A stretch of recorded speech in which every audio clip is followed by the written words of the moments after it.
Today, I'd like to take a few moments to talk about anxiety. I mean, real anxiety.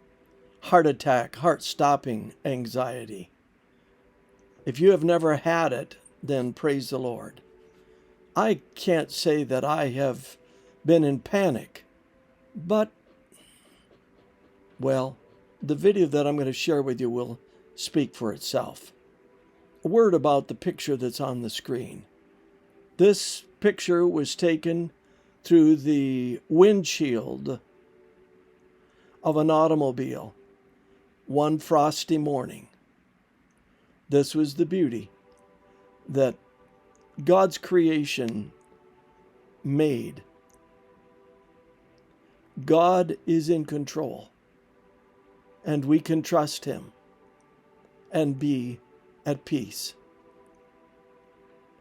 Many of the things that I share are intended to help people who are stressed, feeling anxious, fearful.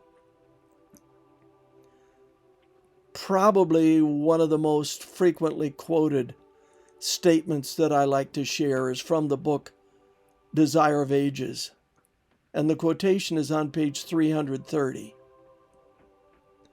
Worry is blind and cannot discern the future, but Jesus sees the end from the beginning,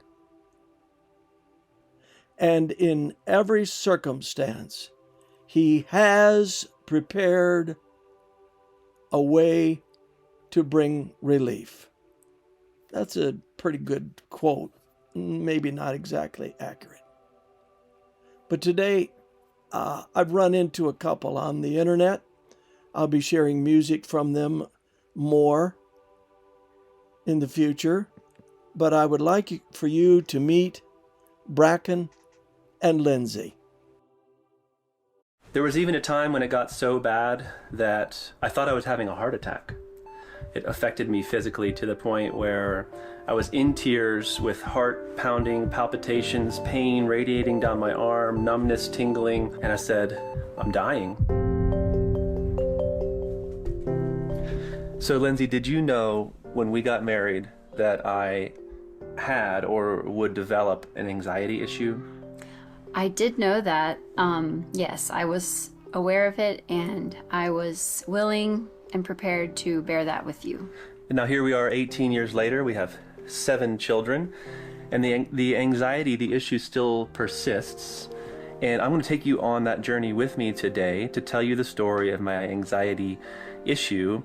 And at the end of the video, we'll swing back around to get Lindsey's perspective as a wife and a spouse to someone who struggles with anxiety. So join me on the journey, and we'll see Lindsey in just a moment.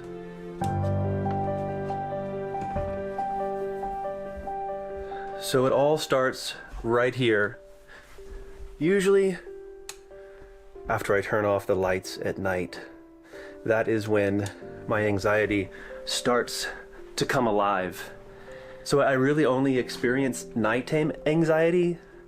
Sometimes, occasionally, it'll affect me during the day, but I'm getting ahead of myself. Really where it started was many, many years ago as a teenager when, unfortunately, I had some other mental health issues and I had been using drugs at the time.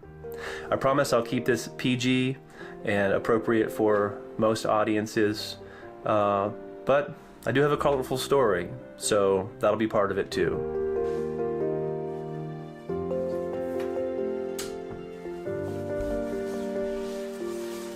So join me outside for a moment. We'll rewind a few years and then we'll get you caught up to the present day.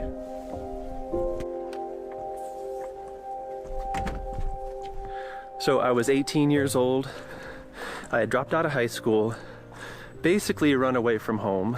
I was living with friends and eventually ended up moving into a van similar to this one.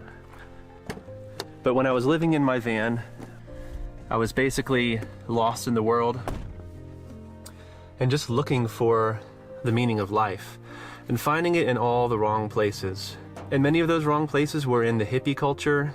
Suffice to say, there was drug use, and drugs that affected and altered my mind. There were a few occasions where the drugs messed with my mind so much that I had, at the time, what I didn't realize was a panic attack, or basically a bad trip. And that has actually affected me and had a long-lasting impact on my life to this day. I don't know if I would have the same anxiety issues or panic attacks today if it hadn't been for those experiences. It's really hard to say, but I can point to that as one of the first times when anxiety overwhelmed me to the point of despair. Oh, and I promise this video does get hopeful toward the end, so hang in there for the good news.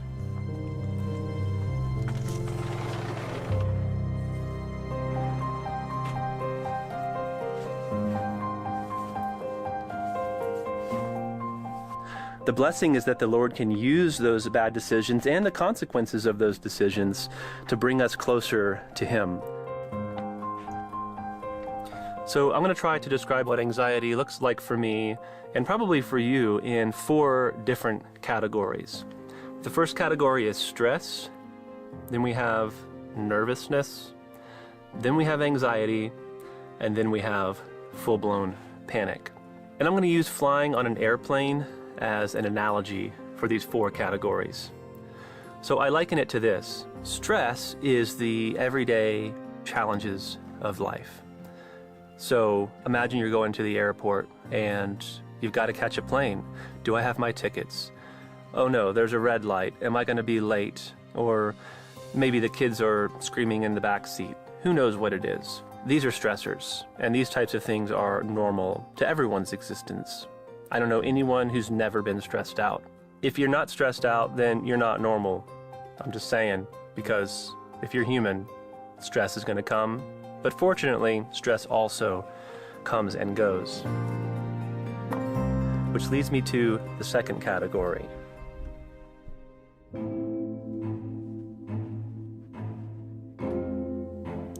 The second category I would call nervousness. So I would describe nervousness as that feeling when you first get on the plane and you're strapped in to this metal cylinder with rocket engines strapped to the side that's about to blast off into the sky. And when you first take off, you get that lump in your stomach, or it feels like your belly's dropping out. That is nervousness. You might even feel the same way if you stood at the edge of the Grand Canyon and looked over, or any other number of kind of extraordinary human experiences. And again, nervousness also is okay, and it comes and goes, and it's largely circumstantial. Which leads me to the third category. And the third category is where we get into what I would call pure anxiety. It's a pretty wide spectrum of feelings and emotions and thoughts and physical sensations. But imagine you're on an airplane, you're at 30,000 feet, and you hit some massive turbulence. And the plane begins to bounce in the sky and jump up and down, and you're lifted out of your seat. And you look out and the wings are flapping in the wind, and all you see is ocean or ice below you, and everyone just kind of holds on while the plane just rocks and shakes in midair. That is anxiety. And the thing about anxiety is it doesn't necessarily go away, because there's this thought or this feeling or this sensation that at any point in time, this whole thing could just drop out of the sky. Am I safe? What happens if an engine goes out? Are the wings going to break off? All these questions start to swirl around and can really start to take over your mind, and you might get a physical tingly sensation or shortness of breath or racing thoughts. All of these things are anxiety and adrenaline just rushing through your veins. And if you have those events or a series of those events on an ongoing basis, consistently over things that are maybe less dangerous or less terrifying than an airplane ride, that's really what kind of an anxiety issue is, as far as I'm concerned. Now, I'm not trying to diagnose you. If you have these issues, I highly recommend talking to a friend or a professional. This is just my own personal experience. Which leads me to the last category, which is panic. And panic is when the plane is actually going down. Panic is when the wing breaks off or the engine dies and the plane is on fire, spiraling out of control, headed toward Earth, and you have no hope of survival. Panic is nothing can save you, you're going to die. It is the most absolutely terrifying thing a human being can feel. Obviously, if you were in a burning plane that was crashing to the earth, you would panic. But for me, like a panic disorder or this ongoing panic attack issue that I have experienced in the past comes down to the times when I'm laying in my bed in the middle of the night and this wave of anxiety over maybe nothing at all sweeps across me and sends me into an out of control downward spiral without any warning whatsoever. So for me, that's my greatest fear, is fear itself, and not knowing when the anxiety will strike and when it will spiral into panic. It doesn't happen often, but when it does, it gets my attention. Sometimes there are times when I can pinpoint exactly where my stress blossomed into panic, and I'm thankful for when I can pinpoint those things because I can make changes. But quite honestly, the greatest struggle that I have with anxiety in general is it's more the existential stuff, the questions about God and life and purpose and meaning and value. Those are the things that keep me awake at night, and those are the things that I really have to process a lot to figure out, okay, where is this coming from and what can I learn from it? And that's the silver lining and the blessing in all of this, is that I can learn and I can grow and I don't have to be stuck. In fact, I've begun to see anxiety as a bit of a friend and a tool in my life to help me to continue and grow into the man that God has created me to be, even if that includes anxiety at times. So I'm going to swing back into the house and get Lindsey's perspective on what she has experienced and walked through with me in this journey of anxiety over the years.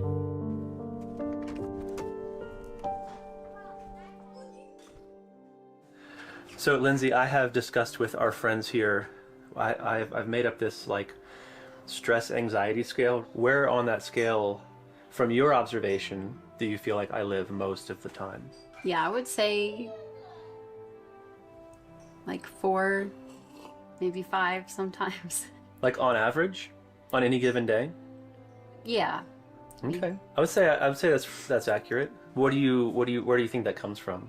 The anxiety, I think it comes from sometimes like just having a lot of things on your plate, a lot of responsibility, and then processing the weight of that, and also just sometimes it's like the bigger like life questions that cause you anxiety more so than like the specific little details of the day. Yeah, I don't get bothered by little things. I get really bothered by big things. So I guess my wife knows me well. Cheers. So. Cheers to that. So I have an active mind. I have a wild imagination. I'm driven by productivity. I am motivated by creativity. And so like I think I'm a perfect storm for someone who would have an anxiety issue. There was even a time when it got so bad that I thought I was having a heart attack. It affected me physically to the point where I was in tears with heart pounding, palpitations, pain radiating down my arm, numbness, tingling, all of the classic heart attack symptoms. And I said, I'm dying. And so I went to the hospital, I went to the ER, and after doing some tests and whatnot, it turns out that my heart was perfectly fine and that I was just having an overwhelmingly strong anxiety or panic attack. And that was one moment when I really knew that I needed to take a look inside and figure out what was it that caused that and what can I do to overcome it. So here we are back in What Bracken shared and Lindsey gave him support for is a reality of panic, anxiety. And if you've never experienced it, you may be inclined to say about someone, well, it's all in your head. We need to understand it's as real is a broken arm or a broken leg, which can be seen. A compound fracture, the bone is poking out through the skin, and wow, that looks bad. I don't think you feel too good right now. Well, it's the same with the stress that builds to the point of anxiety attack and then panic attack. So I share this today in the hopes that it will be an encouragement to you if you have these experiences or if you know someone, so you can be a blessing to them.